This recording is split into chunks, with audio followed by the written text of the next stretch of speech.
700 ሚሊዮን ብር ቁጥሩን በቅጡ ሰምታችሁኛል። 700 ሚሊዮን ብር ይህንን የምታዩትን የታጠረ መሬት የከንቲባ እህት ነኝ የምትል ሴትዮ ሸጠችብን።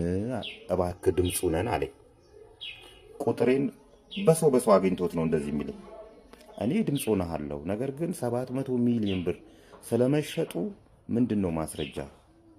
ሁለት እቺ ሴትዮ 700 ሚሊዮን ብር ስትሸጠው ካርታና ፕላን በእጇ አለ፣ በስሟ የተሰራ ካርታና ፕላን ስለው ይሄንን ሁለት ማስረጃ አምጣልኝና ድምፅ ልሁን አልኩት። በዛው ቀረ።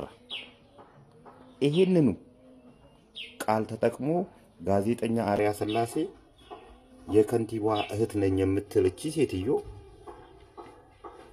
በ700 ሚሊዮን ብር የሰው መሬት ሸጠች ብሎ ሲያወራ ሰማሁ።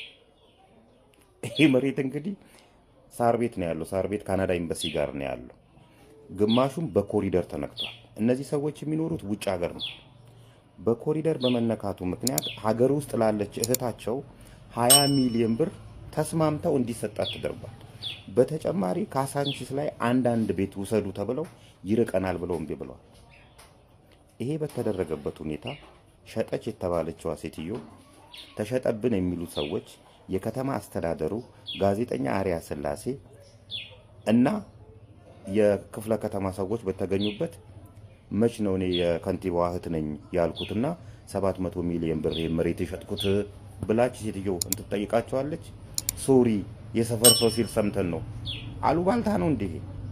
ጋዜጠኛ አርያ ስላሴም አንድን ነገር እንደዚህ ብለህ ስም ከማጥፋት በፊት ማጣራት አለብህ። አንተ ኢንቨስቲጌተር ጋዜጠኛ ነህ።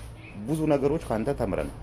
ስለዚህ የሁለት ሰዎችን ሚዛን ሳትጠብቅ ያንን ዘገባ ማውጣት ትክክል አልነበረም። በእርግጥ ይቅርታ ብለሃል። ይቅርታ ማለት ጥሩ ነው። ዩቲዩብ ላይ የጫንካቸውንም ነገሮች ማንሳት ይጠበቅብሃል።